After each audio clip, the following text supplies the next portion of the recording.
I always talk too much, and I know that's why I know the story. But by talking as much as I do, I learn a lot, an awful lot from people. Because I have a trick of being able to talk to a person that I never knew, and I talk to him, and I ask him, where are you from? He'd tell me, oh, I might be able to make a link, and suddenly I have a dozen links, and then I know an awful lot about that person, and that's the way I operate. I just give you a little story that happened last Monday night. Now, you might remember a number of months ago here, there was a man gave a talk on his theory on round towers and castles and all that around the country.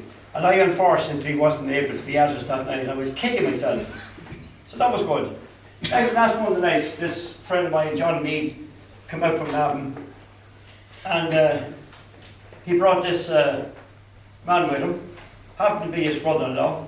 Now John, they were out to the boat something from Messon, and I didn't know the man he brought out with him from Madden. So we got talking anyway for a little while, and one thing followed another, and he asked me, where are you from? I said, from Kilmesson. I said, where in Kilmesson? Jeep. Oh, he says, the town of the winds. I said, how would you know that? So we got talking anyway, bit by bit. And who was it? Who was that man that came out to play the bowls? Ollie McBride. The man that gave the talk here on the round towers.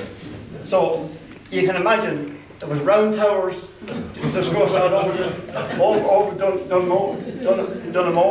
They were out in Dunedin Point. They were all over the country. 300. Many is it, Ollie? Well, there was 126 and another 304. Really. Yeah. But anyway, we're not going to go into that, but that's just to show you accidentally how I met Ollie, and I'm looking forward to our friendship. Tonight, I've been very fortunate in a way. When I was going to school, I was never interested in history at all. I hated it, absolutely, because we're talking about the Normans, and we're talking about all them dates, and that didn't go with me at all. But I don't know how I got interested in history and artifacts and all the rest. I wouldn't be a good writer, but I was very fortunate. My grandfather, I'm talking about a man named R.J. Murray. Maybe a lot of people would have known Cormac Murray, while R.J. was his father. And my mother was the eldest of the Murray family.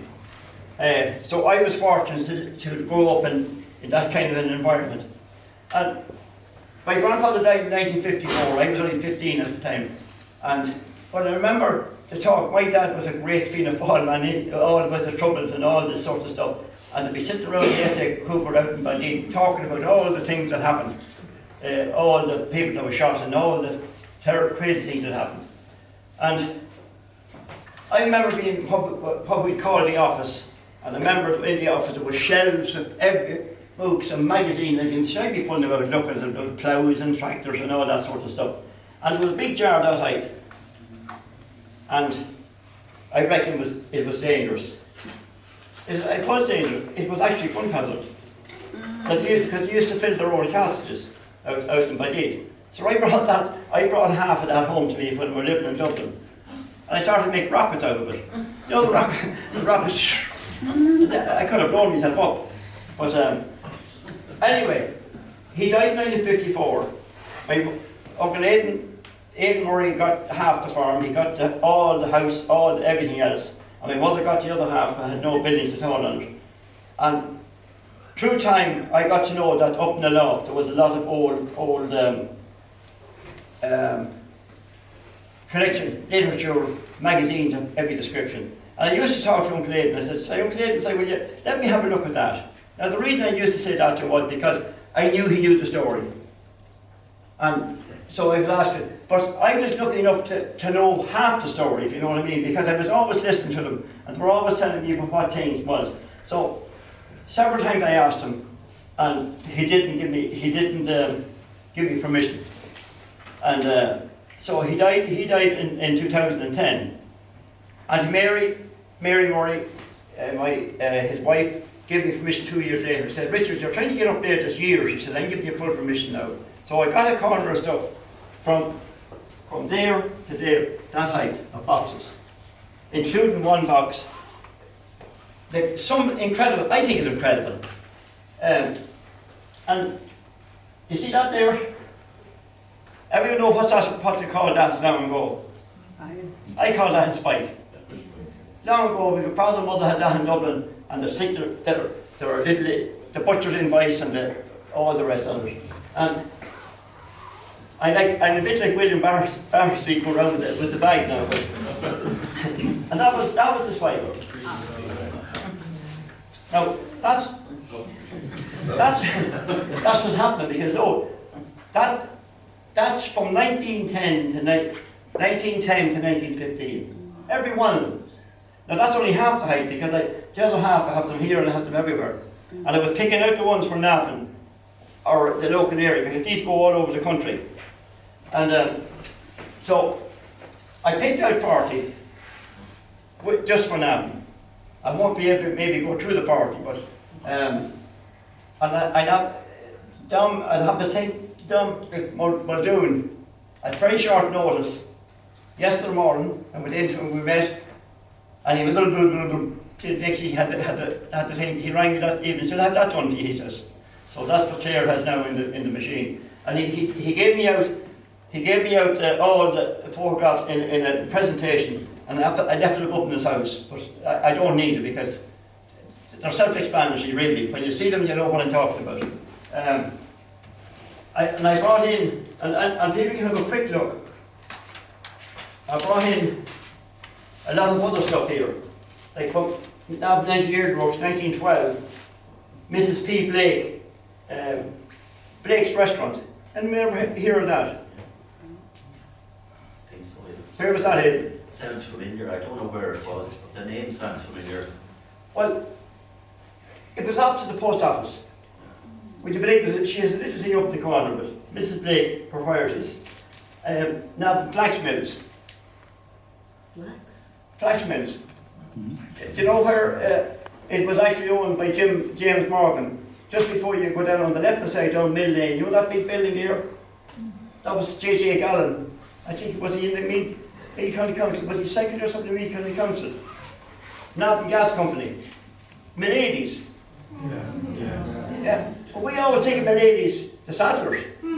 This is not Miladies, the Saddler. This is Miladies of Watergate Street. Leighton Nugent's confectionery and grocer, wine and spirit establishment. Now I never heard of them. And a travel permit from my grandfather. Here's. Now these are not in this now. I just want to quickly tell you about them. There's some important. Like for instance, there was, because my grandfather. Now, Peter, you know this, the parish court. Johnstown Parish Court. It was in 1920, 21, no, 24, where and there's a whole lot of that stuff there. A little book there by that Countess Markovich wrote. Commencing volunteers. There's this book now, James Connolly. And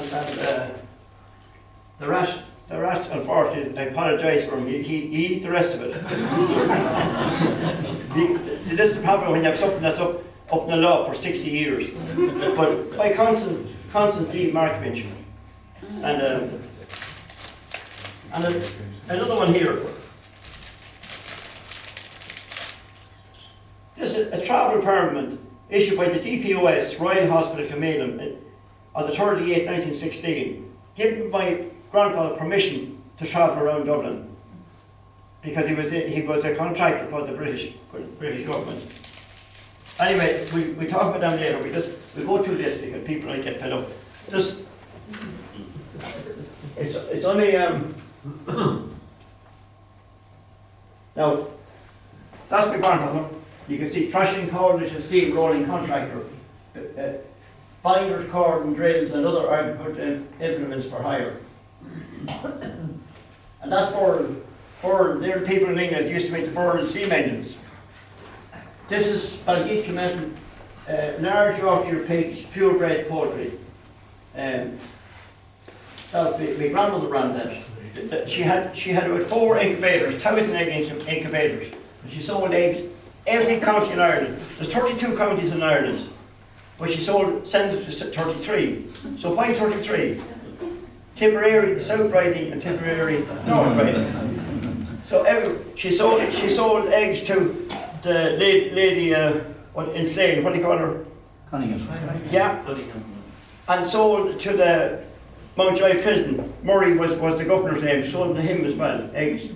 So they went all over that. There was no transport except she sent eggs by rail and chicks by rail all over the country. Go ahead now again. Now, I don't know much about that. That's the rat. That's the rat big that one. You see that little hole? Well, that's because it came off this. I can tell you the year within 5 years of what it is. So, whoever he was. Cook. Yeah, Taylors. Taylor in Douglas. Yeah. Yeah, was it Ludlow Street? Yeah. Yeah. Okay. It later became the Mecca sweet shop. Right. Okay.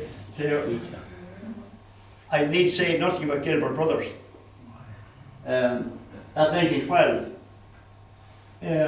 There's an instant story. I remember my grandfather had a Ford, what we call a high nelly. Anyone that's into machinery know what I mean by a high nelly. It was 1946.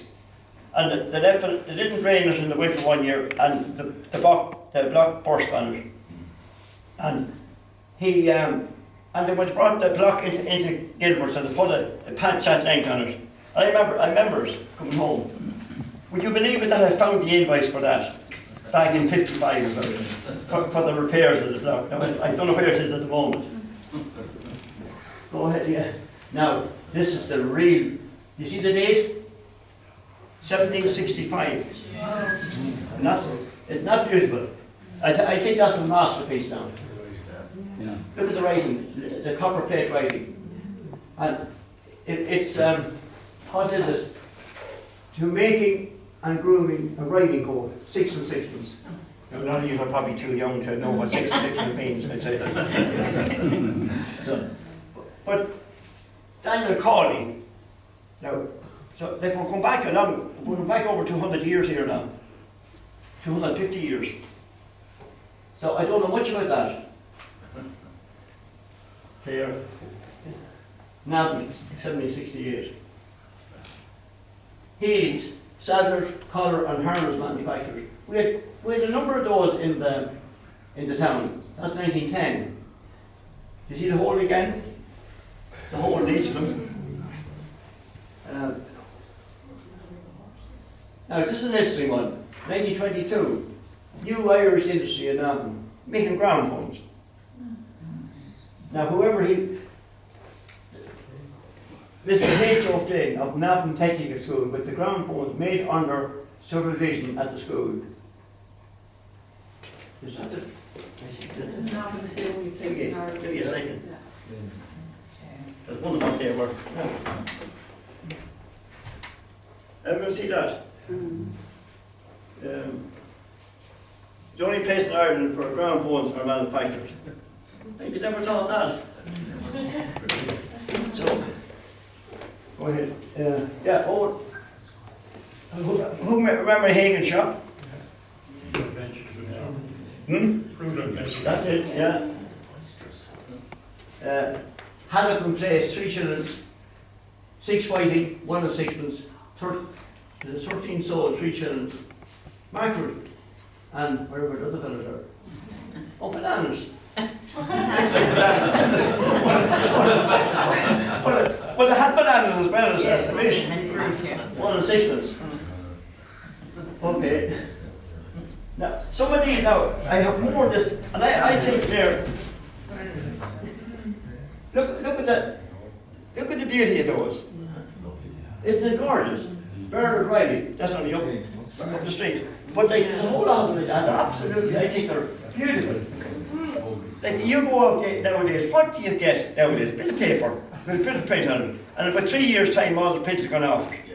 Here's the thing. It's 1914. It says mustard bath at the end. The mustard bath is a true tonic. I can see it, but you can't see it. What does it say? It says a mustard bath is a true tonic and reviver. Who said we can't see it, Taylor?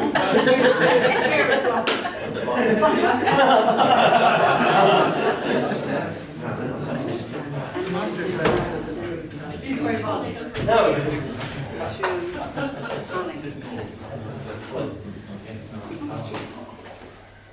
Go ahead again. James Smith, another tanner and courier. Now, a courier, I think, when they strip, they strip the leather, I think, from a skin down into a skin. Another, look at the holes in them again. Now, just look at that. And the beauty about that, what that's telling you is, that puts an era of what the heat, what the people were heating themselves with the heater. Yeah. Hatcher, so they had lovely. But like I don't have one of those. I have dozens of those for each of those because there was an incredible amount of shopping being done. Like when you take that height of stuff from 1910 to 15 in 5 years, there was when I opened that first, it was 1,185 in there, invoices. So it just shows you the volume of stuff that they were doing. Does that ring a bell? English, do you remember English with Larry and Tom? And I say that's the father. Yeah, but they were in Canada Road, but they were out at Lumley. That's where he came in from. I have to say, I knew the three brothers personally. Larry, Tom,